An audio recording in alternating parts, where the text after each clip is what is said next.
महंगाई जिसकी जिम्मेदार यहाँ की प्रदेश की सरकार कांग्रेस की भी है और दिल्ली की सरकार मोदी भी जिम्मेदार है, और साथ ही साथ एक माइनॉरिटीज़ की, अल्पसंख्यक समाज की, दलितों की, आदिवासियों के पॉलिटिकल लीडरशिप बने, तो ये हमारी कोशिश होगी।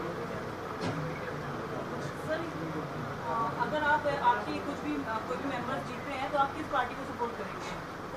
तो आप ये बात मान रहे हैं कि कोalition सरकार बन रही है? नहीं तो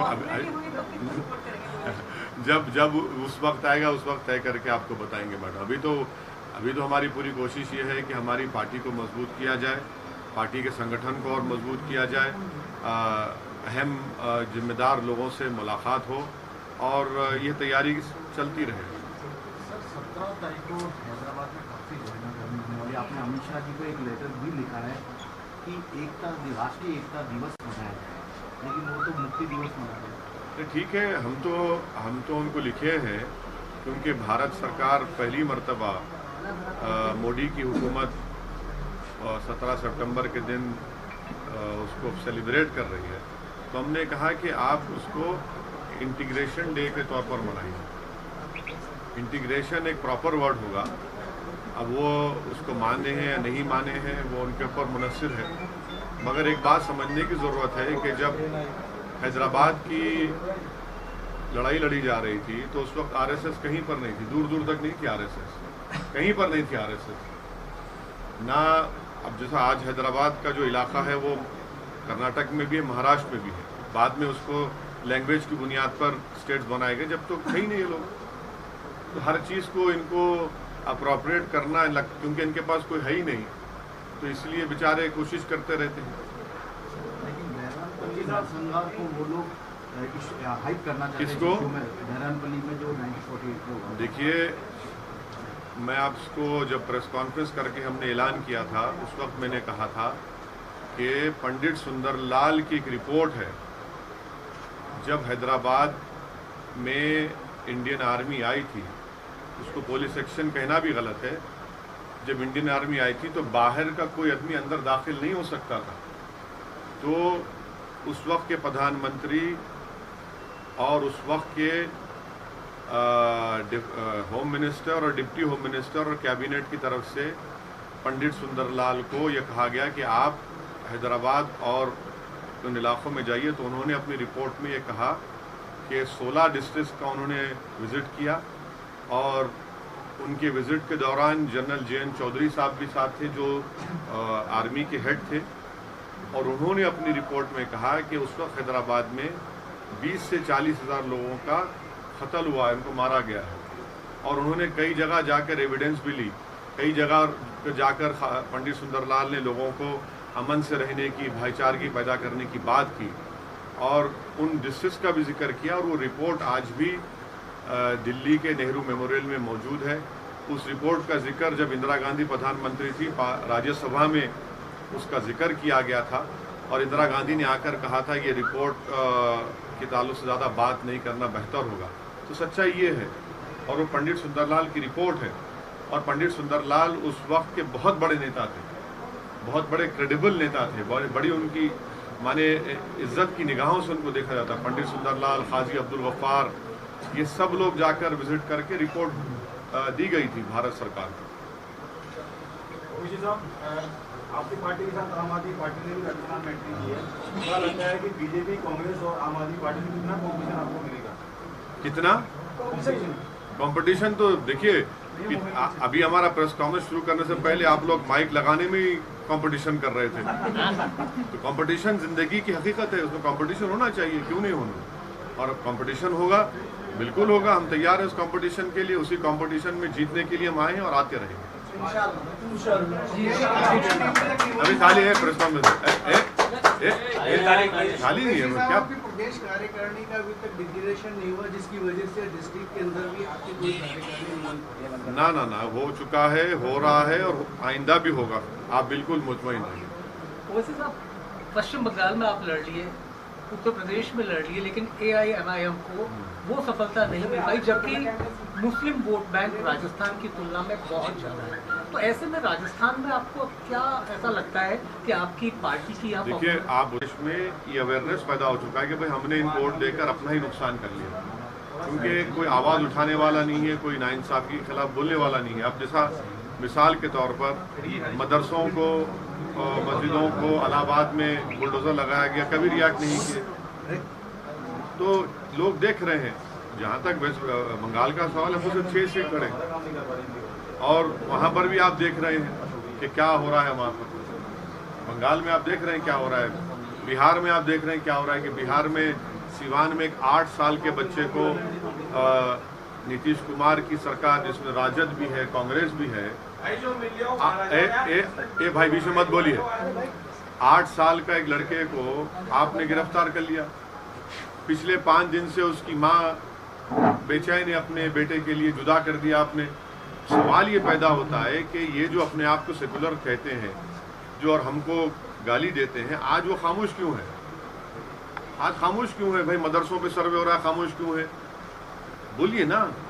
नहीं बोलेंगे तो ये इनकी हिपोक्रेसी है, ये इनका दोहरा चेहरा है, जो बुरी तरह से लोग एक्सपोज हो रहे हैं। सर, बिहार में अच्छा प्रदर्शन रहा। बिहार में इन दिनों में जंगल राज के हालात बन गए। एक आदमी निकलता है, दनादन गोलियां बरसाता है, उन दोनों की मौत हो गई, कम से 15-20 घायल। नहीं, बिल्कुल वो उसकी हम कंडेम करते हैं। ना सिर्फ वो, बल्कि 8 साल के बच्चे को पकड़ लिए। बताइए आप, 8 साल को उसके, और पुलिस के बड़े ऑफिसर झूठ बोलते हैं। उसकी माँ बर्थ सर्टिफिकेट मीडिया को दे चुकी है, बर्थ सर्टिफिकेट आ चुके हैं। घरों पर हमले होते हैं। एक 85 साल के एक बुजुर्ग का पैर तोड़ दिया गया। और आप सही कह रहे हैं, वो जो बेगूसराय की बात कर रहे हैं, वहाँ पर फायरिंग हुई। सही है, ये लॉ एंड ऑर्डर बिगड़ता जा रहा है। सर, एक मुख्य सवाल मेरा है कि जो राजस्थान में आप किस बेस पे लड़ेंगे? और ये जो है यहाँ पे जो बिजली का समस्या, पेट्रोल की समस्या बहुत चल रही है। हाँ, वो तो बोला हो ना, ये महंगाई एक बहुत बड़ा मुद्दा है। कहाँ के और भी जो पार्टीज है वो भी यहाँ पर अपनी जगह तलाश कर रही है। हाँ। तो आपका किस तरीके से रणनीति रहेगी, किस तरीके से प्लान है? नहीं, अब पहला तो हमारा यहाँ पर आना, पार्टी की कैसा काम चल रहा है उसका जायज़ा लेना, उनसे फीडबैक लेना, फिर हम भी आते रहेंगे। और हाँ, बिल्कुल कंटिन्यूस होगा और इंशाल्लाह और भी सभाएं होंगी, और बहुत से बड़े बड़े लोग हमारी पार्टी में ज्वाइन करेंगे, जो राजस्थान में उनका एक मुकाम है, इज्जत है उनकी। सर, बिहार में अरे एक सेकंड शांत रहो यार। बिहार के सीएम नीतीश कुमार है, क्या आपके पास से कोई बुलावा आया या आप उनसे मिलने जाएंगे? और सेकंड सर, एक मिनट, पहला सवाल सुन लीजिए, सेकंड फिर पूछिए। भाई, आप तो हमको गाली देते हैं, आप हमको गाली देते हैं। भाई, कोई चीज बाकी रखी आपने हमको? भाई, आपने तो क्या क्या बोलना था बोल दिया हमको। अच्छा, ये बोलिए कि अगर हम भाजपा के साथ मुख्यमंत्री बन जाते तो आप लोग क्या कहते हमको? एक बार नहीं, 2 बार बने, फिर छोड़ा आपने, फिर बन गए। भाई, यही तो हम बोल रहे हैं कि भाई ये सेकुलरिज्म का सेकुलरिज्म एक गाली हो चुकी है। माने आप भाजपा को साथ सत्ता में रहेंगे, गोधरा के वक्त साथ में थे, मुख्यमंत्री बने, फिर छोड़े, फिर उनसे शादी कर लिए, फिर तलाक दिया, फिर किसी और से आपने पॉलिटिकल शादी कर ली। भैया, ये आपकी पॉलिटिक्स जो है वो सेकुलर है, और हम एक कमज़ोर समुदाय की इज्जत के लिए, सम्मान के लिए, उनकी हिस्सेदारी के लिए, सीमांचल के इंसाफ के लड़ रहे हैं, तो हमको गाली दी जाती है। तो ये भी तो देश देख रहा है ना इन लोगों को। लेकिन सर, अगर एक तरीके से देखा जाए तो बिहार में भले ही बीजेपी के अगेंस्ट में सरकार बनी, लेकिन वहाँ पे भी कई लीडर्स ने बीजेपी ज्वाइन करना भी चालू करा हुआ है, और गोवा में भी कांग्रेस के कई लोगों ने बीजेपी ज्वाइन कर लिया। तो इसको किस प्रकार से देखिए, ये हमारा मानना ये है कि आप जनता को धोखा मत दीजिए। जब आप किसी के मुखालिफत में या किसी की तायीद में वोट लेते हैं तो आप ठहरिए रहिए। अगर किसी का मकसद सिर्फ सत्ता है तो जनता को समझना चाहिए कि इन लोगों का साथ मत दीजिए। अगर आपका चुनाव लड़ने का मकसद ये नहीं है कि मैं सीमांचल से इंसाफ करूंगा, मैं बिहार के मुसलमानों से इंसाफ करूंगा, दलितों से इंसाफ करूंगा, उन पे तकलीफ जब उठेगी तो मैं पहुंच जाऊंगा। और अगर आप उन सब को भूल जाएंगे तो फिर आपका चुनाव लड़ना तो सिर्फ अपनी पर्सनल सेल्फिशनेस के लिए है। और आप ये समझ रहे हैं कि मेरे पास दौलत है या मेरे को कोई दौलत देगा तो मैं चेहरा बदल लूंगा और किसी का और पार्टी का कपड़ा डाल लूंगा। तो जनता देख रही है, आज आपको फायदा हो रहा, मगर इस बात को मुझे यकीन है कि वो जनता उनको माफ नहीं करेगी। आज आप जहाँ पर प्रदेश कार्यालय में बैठे हुए हैं, यहाँ पे विधायक है अमीन खान जी विधायक है, यहाँ पर उनका कल जन्मदिन है। और आज भट्टा बस्ती में जहाँ पर आप संपर्क करने जा रहे हैं, वहाँ बेली जोशी विधायक है और मंत्री भी है सरकार में, उनका आज जन्मदिन है। क्या कुछ संदेश चुनावी बिगुल के साथ आप इन दोनों विधायकों को देना चाहिए? देखिए, मैं अपनी जिंदगी में कभी अपनी बर्थडे नहीं मनाया हूँ, और मेरा मानना है कि पॉलिटिशियन को बर्थडे नहीं मनाना चाहिए। ये मेरी पर्सनल राय है, दूसरे मनाइए। इसलिए कि देखिए, जनता जो है ना, आपके लिए धूप में खड़े होकर, भूखे रहकर, महिलाएं अपने छोटे मासूम बच्चों को गोद में लाकर 1-1 घंटा 1.5 घंटा ठहरकर आप वोट देती है। ये कहीं का बर्थडे है तुम्हारा? आप अपने घर में मनाइए ना, खामोशी से मंगाइए। इसको इवेंट क्यों मनाते आप लोग? इवेंट क्यों मनाते भाई? अगर शुक्रिया अदा करना है तो आपकी माँ का शुक्रिया अदा करिए, अपने वालिद का शुक्रिया अदा करिए जिन्होंने आपको पैदा किया, पाला पोसा बड़ा किया। मगर ये जो हर चीज में हम लोग अपने सेल्फ के लिए, बस कुछ भी हो जाओ, हम जिंदा रहेंगे तो भी हमारा होगा, मरने के बाद भी हमारा पुतला लगेगा, कब तक चलेगा देश में? वो जो आज भारत में 20 करोड़ लोग बगैर खाना खाए रात में सोते हैं, रोज 450 बच्चे मेडिकल फैसिलिटी नहीं मिलने की वजह से पैदा होने के बाद या थोड़ी मर जाते हैं, बेरोजगारी नौजवानों का मुकद्दर बन गया, और मैं केक काटूंगा? ये क्या है? ये बताइए, ये तो ठीक नहीं है। ये मेरी पर्सनल राय है।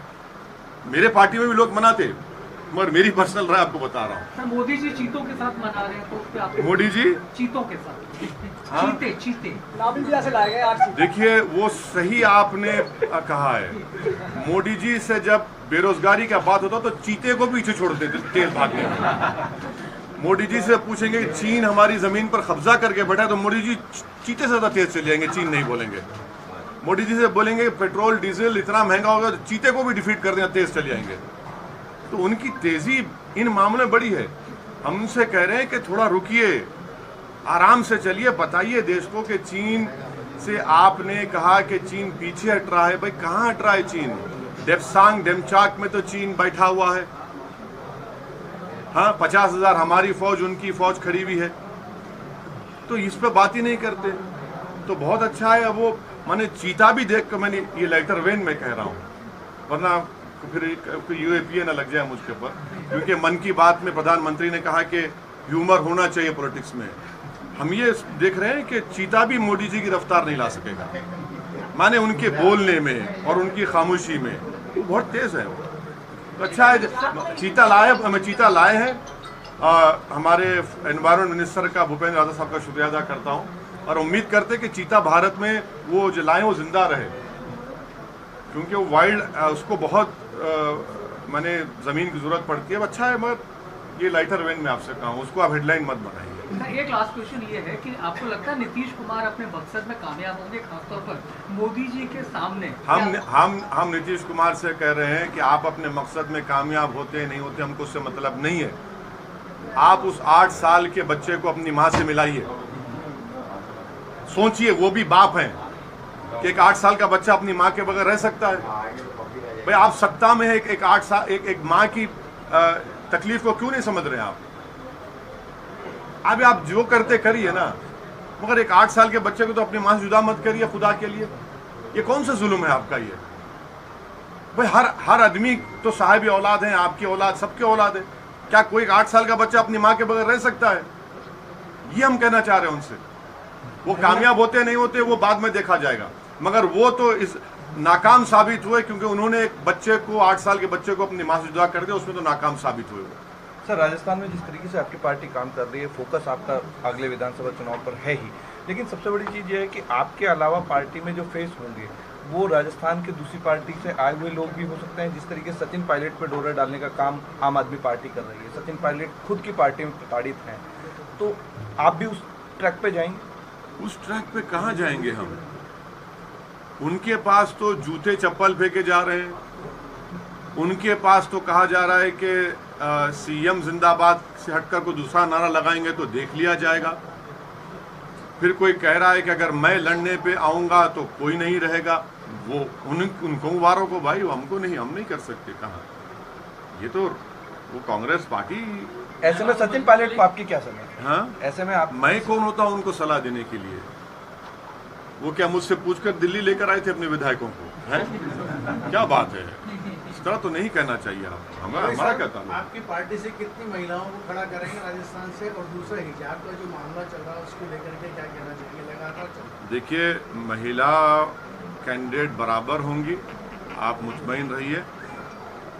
और 50% देश की आबादी का वो हिस्सा हैं, उनको आप नज़रअंदाज नहीं कर सकते। जहाँ तक आपके सवाल का दूसरा हिस्सा है हिजाब का, मेरा मानना यह है कि हिजाब मुसलमानों के लिए एक एसेंशियल रिलीजियस प्रैक्टिस है और कुरान के सूरह अहज़ाब की आयत में उसका जिक्र अल्लाह सुब्हानहू व तआला ने हुक्म फरमाया है। तीसरा यह है कि ये हमारा राइट टू कल्चर भी है, आर्टिकल 29 का हिस्सा है हमारे लिए, और इसका भी हमको प्रोटेक्शन मिलता है। और चौथा यह है कि हमारा देश एक मल्टी डाइवर्स और मल्टी कल्चरल कंट्री है, तो हर एक जगह पर एक कल्चरल प्रैक्टिस होती है। तो और पांचवी बात यह है कि अगर दूसरे रिलीजियस सिंबल्स को स्कूल्स में अलाउ किया जा रहा है, गवर्नमेंट स्कूल्स में, तो ये भी एक, तो इसको क्यों अलाउ नहीं किया जाता है? और महिलाएं जो हैं, अगर कोई मुस्लिम महिला, ये और एक चीज़, ये राइट टू कॉन्शियस भी है, ये संविधान में हिस्सा है। अगर कोई अपना डिसीजन लेकर पहनती है या कोई नहीं पहनता है तो उनको हक हासिल है। अगर कोई पहनता है तो भाई वो सर पर कपड़ा पहन रही है, अपने दिमाग पर नहीं पहन रही है। और आपको बड़ी फिक्र है, नहीं ये बड़े इससे बैकवर्ड होता है। भाई कभी देश में कोने कोने में जाकर देखो। और अगर कोई हिजाब पहनकर आ रही है लड़की, उसको क्यों रोकना चाहते हैं आप? किसी का राइट हम छीन रहे हैं क्या? भाई अगर मेरे पहनने से किसी का राइट हम छीन रहे हैं तो बताइए किसका राइट नहीं छीना जा रहा है? तो ये चीज़ है। और ये गैर ज़रूरी के कर्नाटका में बीजेपी ने इस इशू को उठाया। पहले भी येदियुरप्पा की सरकार थी, मुख्यमंत्री थे ना, जब नहीं उठा। अब जब ये नए को लेकर आए तो ये उठा दिया इस मसले को उन्होंने। अब सुप्रीम कोर्ट में ये मसला चल रहा है। अब सुप्रीम कोर्ट अब इसको देखिए क्या फैसला करता है सुप्रीम कोर्ट इस बारे में। वो जब फैसला होगा, जब पता चले। Thank you sir, thank you sir, बहुत शुक्रिया सर। ज्ञानव्यापी सर ज्ञानव्यापी पे जो फैसला आया है लास्ट ज्ञानव्यापी में सर, जो जिला, अरे एक बार बाइट हो रही भाई। हाँ बोलिए सर। ज्ञानव्यापी पे जो फैसला आया है, डिस्ट्रिक्ट कोर्ट ने जो जजमेंट सुनाया है कि ज्ञानव्यापी का जो मामला है वो सुनने योग्य है, उस फैसले को सुना जाए। हमारा मानना ये है कि वो फैसला गलत है, वो फैसला एक सेटबैक है, वो फैसला places of religious worship of 1991 के एक्ट के खिलाफ जाता है। वो फैसला अब फ्यूचर में ऐसे बहुत से मसलों को खोल देगा। वो फैसला भारत में एक डिस्टेबलाइजिंग इफेक्ट पैदा कर सकता है, ये मेरा एप्रीहेंशन है। और छठी बात ये है कि ये जो ज्ञानवापी और काशी का जो प्रधानमंत्री ने इनॉग्रेशन किया था, उसको बढ़ा करके, तो उत्तर प्रदेश की सरकार ने मुसलमानों से प्रॉपर्टी एक्सचेंज किया है कि भाई हम काशी के इस मंदिर का उसको रेनोवेट कर रहे हैं, आप अपनी प्रॉपर्टी दीजिए, हम आपको दूसरी प्रॉपर्टी एक्सचेंज करते हैं। उसका रजिस्टर्ड डॉक्यूमेंट है। जब आप मेरे से प्रॉपर्टी एक्सचेंज करते हैं तो क्या है उसका मतलब? दूसरी बात यह है कि 1880 में खसरा का रिकॉर्ड है जिसमें कहा गया कि मकबूज़े इस्लाम और मस्जिद। तीसरी बात उसमें आपको याद रखना पड़ेगा, जो कोर्ट ने बिल्कुल ही नज़रअंदाज कर दिया, कि 26 फरवरी 1942 को वक्फ बोर्ड की गज़ीट इशू की गई थी कि मस्जिद के नीचे की ज़मीन, घर और नॉर्थ साइड ये वक्फ है। फिर दीन मोहम्मद का एक केस है जिसमें यही बात को कहा गया। तो ठीक है, सुप्रीम कोर्ट ने अपने 22 मई के ऑर्डर में कहा था कि जो भी डिस्ट्रिक्ट जज का फैसला आएगा 7 हफ्ते 8 हफ्ते का फ्रीज होगा। तो हम ये उम्मीद करते हैं कि कमेटी, इंतज़ामिया कमेटी इसको अपील करेगी। उन्होंने कहा भी कि अपील करेंगे और ये मसला जाएगा। मगर जब बाबरी मस्जिद का जजमेंट आया था, मैंने उस वक्त अपने एक एप्रीहेंशन का इजहार किया था कि इसके बाद कई ऐसे मसले खुल जाएंगे। वो मैं अनफॉर्चुनेटली मैं सच साबित हो रहा हूँ। सुप्रीम कोर्ट ने जब बाबरी मस्जिद के जजमेंट में खुद ये कह दिया कि 91 का एक्ट भारत के संविधान से उसका ताल्लुक है और जो पास में जो हिस्टोरिकल गलतियां हुई उसको हम सही नहीं करेंगे, तो अब ये आप उसको खोल रहे हैं मसलों को। इंडिया टीवी हर वक्त हर जगह डाउनलोड करने के लिए सर्च करें India TV news Google play store या ऐप स्टोर पर।